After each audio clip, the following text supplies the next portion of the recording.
ओम धन्वंतराय नमः। 15 अक्टूबर को all India Ayurveda PG entrance test है सैटरडे के दिन। आज वेडनेसडे कंप्लीट हो गया, बीच में और 48 आवर्स रहा है। तो ये 48 आवर्स का स्ट्रेटेजी आपका कैसे होना चाहिए, क्या होना चाहिए आपका strategy? First of all, stop reading new things. इस समय आपके मन में तरह तरह की चीज़ आएगा कि मैंने ये नहीं पढ़ा हूँ, वो नहीं पढ़ा हूँ, इसको थोड़ा सा रिवाइज कर दूँ। और बहुत सारे लोगों का मैसेजेस भी आएगा, हमको पता चला है ये क्वेश्चन आएगा। तो स्टॉप रीडिंग न्यू थिंग्स, कुछ भी नया चीज़ पढ़ो मत। Revise the topics which will assure your selection. ऐसे कुछ टॉपिक्स होते हैं जिससे निश्चित क्वेश्चन आता है और वही आपका सिलेक्शन डिसाइड करता है। जैसे कि रोगों का भेद है, अग्रय प्रकरण है, रस का कर्म है, दोषो धातु मल का क्षय वृद्धि लक्षण है, योनि व्यापद है, प्रतिनिधि द्रव्य है, रसशास्त्र का शोधन द्रव्य है। तो ये सारे क्वेश्चंस जो है, जैसे कि षट क्रिया काल है, त्रिदोष का 5 भेद, उनका अधिष्ठान कहाँ पर है, उनका कर्म क्या है। तो ये जो टॉपिक्स है, इनसे निश्चित एक एक क्वेश्चन रहते हैं और यही वो टॉपिक्स है जो आपके सिलेक्शन को डिसाइड करेंगे। ये क्वेश्चन अगर आप गलत करते हो तो आपका सिलेक्शन लेना, आपको कहीं पर एक अच्छे इंस्टीट्यूट में एडमिशन लेना कठिन हो जाएगा। इसलिए आपको इस समय सिर्फ उसी टॉपिक्स को बहुत रिलैक्स वे में रिवाइज करना है। आपको अपने ब्रेन को और स्ट्रेस नहीं करना है, बड़े रिलैक्स होके आपको ये जो अश्योरिंग टॉपिक्स है तो इसको रिवाइज कर लेना है। स्टे काम, मन को शांत रखना है। आप लोग लास्ट 1 ईयर से बहुत मेहनत कर रखे हो। आप लोग जब पढ़ाई करते हो, आप उच्चारण करते हो, आपका वाक इंद्रिय उसको उच्चारण कर रहा है शास्त्र को, आपका श्रवण इंद्रिय उसको सुन रहा है, आपका दर्शन इंद्रिय उसको रीड कर रहा है, देख रहा है। उसके बाद आप उसको लर्न कर पा रहे हो और ये सारे काम आपके मन के माध्यम से ही पॉसिबल हो पा रहा है और आपने बार बार उसको पढ़ रखे हो। तो इसलिए ये जो 48 आवर्स रहा है, इसमें आपको मन को रेस्ट देना है। आप जानते हो, चिंत्य विचार्य ऊह्यम च ध्येयम संकल्पमेव च, ये सारे मन के विषय हैं। आपने थ्रू आउट द ईयर जो किए हो वो यही किए हो, चिंतन किए हो, विचार किए हो। तो ये सारे कर्म जो था, ये सारे विषय जो था, ये मन का ही था। मन ही काम कर रहा था, मन की अधीन में रह के आपका इंद्रिय काम कर रहे थे।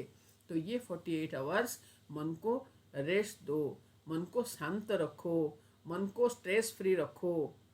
और उसके लिए आपको पढ़ाई से, जो पढ़ाई करने से आपको स्ट्रेस होता है, आपको लगता है, आप देखना, आप मान लो अभी कोशिश करोगे कि मैं चरक चिकित्सा का पूर्व रूप को रिवाइज कर दूं, तो मन करेगा कि मैं एक बार सबका लक्षण देख लूं, एक बार सबका चिकित्सा सूत्र देख लूं।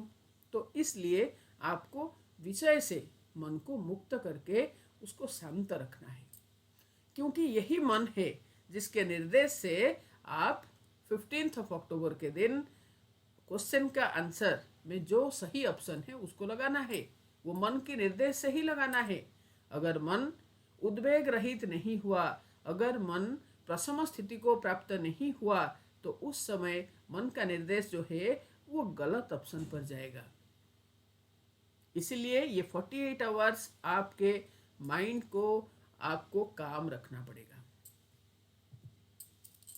कैसे काम रखें? Take sufficient sleep but no day sleep. आपको बहुत अच्छी नींद लेना है, आपको बढ़िया से रात को सोना है, लेकिन दिन में बिल्कुल भी नहीं सोना है। और साउंड स्लीप तभी होगा जब आप बेड में जाते हो और आप अपनी थॉट प्रोसेस को स्टॉप करते हो।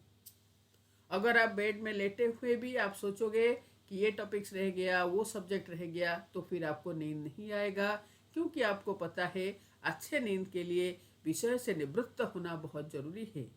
इसलिए आप अपने कर्म के ऊपर विश्वास रखो, मन के ऊपर भरोसा करो और मन को, शरीर को कंप्लीट रेस्ट दो। और कंप्लीट रेस्ट शरीर और मनों को मिलता है जब हम एक साउंड स्लीप लेते हैं। Practice meditation.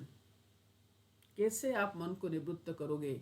साल भर जिस कर्म के लिए, जिस उद्देश्य से आपने मेहनत किए हो, 2 दिन बाद वही एग्ज़ाम है, तो आप मन को स्थिर करने के लिए आपको कुछ उपाय को अवलंबन करना पड़ेगा।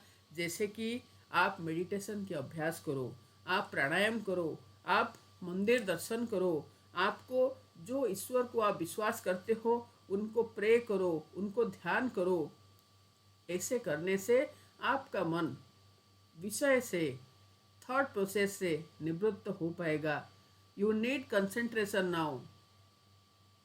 आपको अभी मैक्सिमम टाइम शांत रहना है और जब भी पढ़ाई करोगे उस समय बहुत रिलैक्स वे में, जैसे न्यूज़पेपर आप रीड करते हो, उस समय आप कोई भी हेडलाइंस को रटने की कोशिश नहीं कर रहे हो।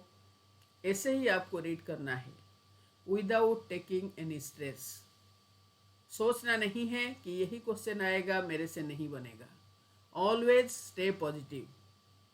आपका जो पॉजिटिव थिंकिंग है, आपका टाइमली स्लीप, साउंड स्लीप, आपका बाकी चिंतन से, बाकी विषय से मन को निवृत्त करना, यही मन के लिए पोषण है। यही मन को शांत रख पाएगा।